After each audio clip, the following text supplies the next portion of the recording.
السلام علیکم ویورز، آپ دیکھ رہے ہیں اردو ایچ ڈی۔ ویورز، عام طور پر سمندر کی کوسٹ لائن بڑھانے کے لیے آرٹیفیشل آئلینڈ بنائے جاتے ہیں۔ اس کی جیتی جاگتی مثال دبئی کے پام آئلینڈ ہے۔ سمندر کی لہروں کے خلاف جا کر وہاں زمین کے ٹکڑوں کو بنانا واقعی ایک مشکل کام ہے، لیکن آج آپ ایسی سٹی کے بارے میں جانیں گے جس کو سمندر میں نہیں بلکہ سمندر کو ریگستان تک لایا گیا ہے۔ جی ہاں، یہاں بات ہو رہی ہے کویت میں موجود صبا الاحمد سی سٹی کی، جو کہ کویت کے مشہور خالد المرزوق بزنس مین کا خواب تھا۔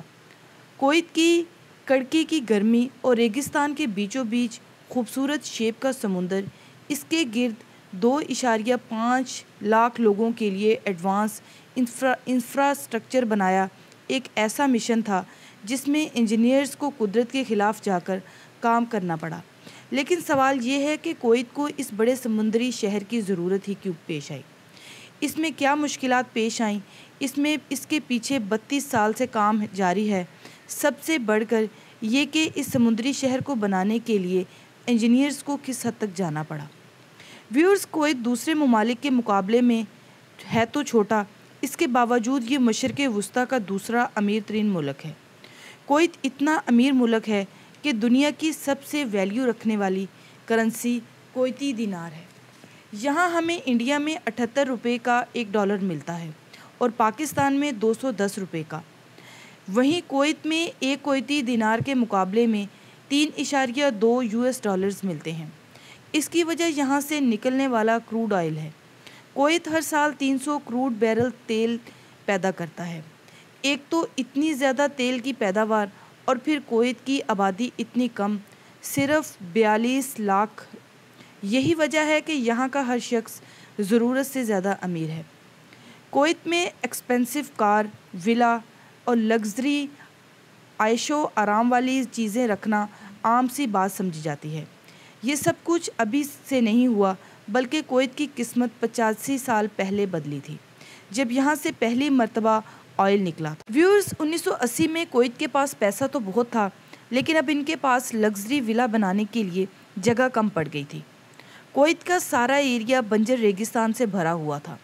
یہاں سے بیسک فیسلٹیز نہ ہونے کی وجہ سے کافی مشکل ہوتا تھا۔ سب کی کوشش تھی کہ سمندر کے کنارے اپنا ہاؤس یا ولا بنایا جائے تاکہ ٹھنڈی ہوا کے مزے لیے جا سکیں۔ بڑھتی ہوئی ڈیمانڈ کو دیکھتے ہوئے خالد المرزوق سے ایک ایسی سٹی بنانے کا خواب دیکھا جس کا ہر ولا پرائیویٹ بیچ پر بنا ہو۔ لیکن ایسا صرف تب ممکن تھا جب کویت کی کوسٹ لینڈ پر کوئی جگہ خالی ہو۔ کویت سٹی پہلے ہی آدھے سے زیادہ کوسٹ کو کور کر بیٹھی تھی اور باقی بچ جانے والے کوسٹ پر پہلے ہی کئی پروجیکٹ جاری تھے۔ سعودی عرب کے بارڈر سے صرف 15 منٹ کے سفر پر پرشین گلفز اور نیچرل کریک سسٹم بنا ہوا تھا۔ لہروں کے پریشر سے پانی ان کریکس میں کافی اندر تک جاتا تھا۔ یہ دیکھ کر خالد مرزوق کو ایک آئیڈیا آیا، کیونکہ ان قدرتی کریک کا استعمال کا یہاں ایک پوری سٹی بنائی جائے جس میں ان کریکس کو بڑا کر کے اپنی مرضی کی شکل دی جائے۔ خواب تو انہوں نے دیکھا تھا، لیکن ان کو پورا کرنا کن مشکل حالات کو بڑھا دے گا کسی کے وہم و گمان میں بھی نہ تھا۔ اب ہوا کچھ یوں کہ قدرتی کوسٹ لائن ہوا لہروں کے پریشر سے بنتی ہے۔ اگر کوسٹ لائن کو تبدیل کرنے کی کوشش کی جائے تو یہ کچھ ہی دنوں میں اپنی اصلی حالت میں آ جاتی ہے، کیونکہ ان کا مقابلہ قدرت سے ہوتا ہے۔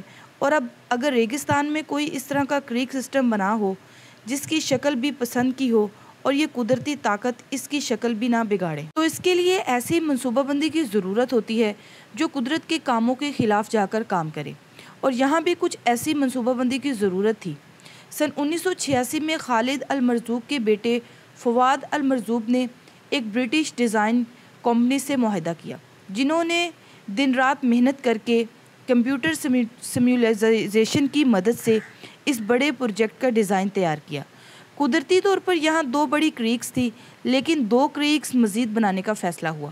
کون سی کریک کہاں بنائی جائے گی، ان پر ہوا اور لہروں کا کتنا پریشر ہوگا، یہ ساری کیلکولیشن کرے جن کریکس پر زیادہ پریشر ہوگا ان کی مزید شاخیں بنا کر ایک ڈیزائن بنایا گیا۔ لیکن معاملہ ابھی پلاننگ فیز میں تھا۔ ایک بہت بڑی مصیبت کھڑی ہو گئی۔ سن 1990 میں عراق نے کویت پر حملہ کر دیا۔ عراقی فوجی صرف 2 دن کے اندر پورے کویت پر قابض ہو گئے۔ سمندری شہر پر کام تو بہت دور کی بات تھی، اس دوران لوگوں کے چلے چلائے بزنس بھی بند ہو گئے اور لوگ اپنے گھروں میں رہنے پر مجبور ہو گئے۔ امریکن اتحاد نے کویت کی مدد کی اور عراق کے خلاف حملہ شروع کر دیا۔ 1 سال تک یہ معاملہ چلتا رہا، لیکن جب عراقی فوجی کمزور پڑ گئے تو انہوں نے کویت کے 700 سے زیادہ تیل کے کنویں کو آگ لگا دی۔ نہ صرف اتنا، عراقی فوجیوں نے تیل کے کنووں کے ارد گرد بارودی سرنگیں بچھا دی تاکہ کوئی بھی آگ کو بجھا نہ سکے۔ یہ آگ اتنی خطرناک تھی کہ اگلے 10 مہینوں تک یہ لگاتار جلتی رہی۔ ایک اندازے کے مطابق تیل کے ان کنووں میں آگ لگنے سے کویت کو روزانہ 60 لاکھ بیرل کا نقصان ہوتا تھا۔ ٹوٹل 10 مہینوں کے 180 کروڑ بیرل کا نقصان۔ پوری دنیا میں جتنا تیل 15 دنوں میں استعمال ہوتا ہے، اتنا تیل کویت میں جلا دیا گیا۔ 10 مہینوں میں جا کر کویت نے $1.5 ارب خرچ کرنے کے بعد اس آگ پر قابو پایا۔ یہ تاریخ کا ایک ایسا واقعہ تھا جس نے کئی سالوں تک کویت کو ہلا کر رکھ دیا۔ کویت اس مسئلے سے نکلا تب تک بہت دیر ہو چکی تھی اور گلف کنٹری میں ایسے جنم لے چکے تھے، ان کے سامنے کویت سٹی کا پروجیکٹ کسی خانے میں نہیں تھا۔ جی ہاں، ہم بات کر رہے ہیں دبئی کی، جہاں دنیا کا سب سے مہنگا 7 اسٹار ہوٹل بن چکا تھا اور مصنوعی جزیرے بنانے کا کام بھی جاری تھا۔ سی سی ٹی کا کام 5 مرحلوں میں تقسیم کیا گیا اور فیصلہ کیا گیا کہ ایک مرحلے کو مکمل کیا جائے گا۔ پہلا کام تھا فیز 1 اور 2 میں کھدائی کرنے کا۔ اس کے لیے 40 بلڈوزرز، 90 آرٹیکولیٹڈ ڈمپرز، 87 ایکسکیویٹرز اور 98 ڈمپ ٹرکس، 6 کرین سے کام شروع کیا گیا۔ یہ کوئی عام کھدائی نہیں تھی کیونکہ ریگستان کے اس حصے میں سلٹ پائی جاتی ہے۔ سلٹ ایک بہت نرم ہوتی ہے، اس کے اوپر کوئی بھی بلڈنگ کھڑی نہیں ہو سکتی۔ بلڈنگ تو کیا، اس پر چلنا بھی مشکل ہے، لہٰذا پہلے کھدائی کر کے اس کے اوپر سے پہلے ریت اٹھائی گئی اور سلٹ کو باہر نکالا گیا۔ اس کے بعد ہی وہی ریت ڈال کر زمین کا لیول بڑھایا گیا تاکہ آنے والے سالوں میں گلوبل وارمنگ کی وجہ سے سمندر کا لیول بڑھے تو اس سے ساحل پر بننے والے ولوں پر کوئی اثر نہ آئے۔ اس پروجیکٹ میں سلٹ اور ریت کی کھدائی میں کوئی کمی نہیں چھوڑی گئی۔ کئی مہینوں تک 24 گھنٹے ایک ورکر آرمی اس کام پہ لگی رہی۔ پروجیکٹ ڈائریکٹر کے اندازے کے مطابق سی سی ٹی کے مرحلہ نمبر 1 سے 74 ملین کیوبک میٹر ریت نکالی گئی۔ یہ تقریباً اتنی زیادہ ریت تھی کہ اس سے احمد آباد میں واقع دنیا کا سب سے بڑا کرکٹ اسٹیڈیم 20 مرتبہ بھرا جا سکتا ہے۔ ریت سے لیول تو انکریز ہو گیا، لیکن اس کو کمپریس کرنے کا وقت آ چکا تھا کیونکہ یہ ریت فی الحال بہت لوز تھی اور کسی بھی بلڈنگ کی فاؤنڈنگ برداشت نہیں کر سکتی۔ پہلے کرین سے 15,000 کلو کا ویٹ زمین پر گرایا جاتا۔ جس جگہ پر یہ لوڈ گرتا وہاں ایک بڑا گڑھا بن جاتا۔ ایک دن میں 1200 مرتبہ یہ وزن زمین پر گرایا تو کچھ ایسا دیکھنے کو ملتا۔ باقی ساری چیزیں اپنی جگہ، لیکن ایک مسئلہ ایسا تھا جس کا ڈر اندر ہی اندر سب کو کھائے جا رہا تھا۔ آرٹیفیشل کریک جب سمندر کا پانی ڈالا جائے گا، یہ پانی نیچرلی طور پر فلو کرے گا یا نہیں؟ یہ وقت پر چینج نہ ہوا تو اس میں فنگس پیدا ہو جائے گا اور بدبودار پانی اس پروجیکٹ کو بری طرح سے فیل بھی کر سکتا ہے۔ اس مسئلے سے نپٹنے کے لیے ٹائیڈل گیٹ انسٹال کرنے کا فیصلہ کیا گیا۔ ٹائیڈل گیٹ ایک ایسا میگنیٹک گیٹ ہوتا ہے جو صرف اور صرف آنے والے پانی کے پریشر پر خود بخود کھل جاتا ہے جب سمندر سے آنے والی ویوز کم یا بند ہو جائیں گے۔ ٹیسٹ کرنے کے بعد یہ اندازہ لگایا گیا کہ ٹائیڈل گیٹ کا پانی 100% اپنے آپ تبدیل ہو جائے گا۔ ٹائیڈل گیٹ کا مسئلہ تو ایک طرف، ابھی اور کئی مسائل سے نپٹنا باقی تھا۔ سی سی ٹی کے اس پروجیکٹ میں ٹوٹل 250 نئی بیچز بننی تھی، یعنی کویت کی جتنی اپنی کوسٹ لائن تھی اس سے بھی لمبی کوسٹ لائن بننے جا رہی تھی۔ اتنے زیادہ بیچز کے لیے اتنی زیادہ ریت بھی ہونی چاہیے تھی۔ اتنی زیادہ ریت آخر لائی کہاں سے جائے؟ یہ ایک بہت بڑا سوال تھا۔ تجربہ کار لوگوں نے اس کا بھی حل نکال لیا۔ نارمل ریگستان کی کویت کے پاس کوئی کمی نہیں تھی جس میں ہر طرح کی ریت کے ذرے پائے جاتے تھے۔ سمندر کنارے جو ریت ہوتی ہے اس میں ریت کے ذروں کا سائز زیادہ بڑا ہوتا ہے، لہٰذا فیصلہ کیا گیا کہ عام ریگستان سے موٹے سائز کے ذروں کو فلٹر کر کے علیحدہ کر لیا جائے گا۔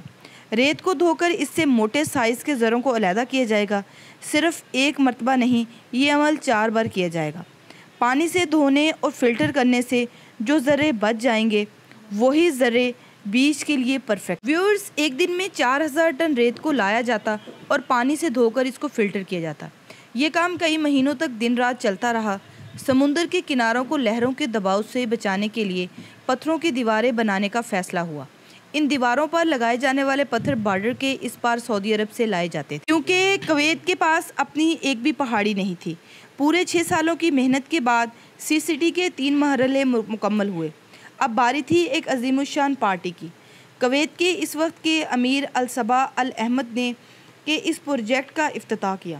اس موقع پر امیر الصباح نے اس پروجیکٹ کو اپنے نام سے جوڑنے کا بھی فیصلہ کیا۔ تب سے لے کر اب تک یہ پروجیکٹ الصباح سی سٹی کے نام سے پہچانا جاتا ہے۔ یہ اپنی طرز کا ایک انوکھا پروجیکٹ ہے۔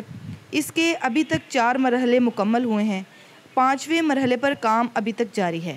پچھلے 32 سالوں سے کویت پر اس پروجیکٹ کو بنانے میں کئی سال اور کئی مشکلات سے گزرنا پڑا، جن کو بیان کرنا ایک چھوٹی ویڈیو میں مشکل کام ہے۔ ویورز، آج کی ویڈیو بس یہیں تک تھی۔ امید ہے آپ کو ہماری آج کی ویڈیو پسند آئی ہوگی۔ ویڈیو کو لائک اور شیئر کریں اور چینل کو سبسکرائب کریں۔ اپنی رائے کا اظہار کامنٹ سیکشن میں کرتے رہیں۔ Thank you for watching this video. اللہ حافظ۔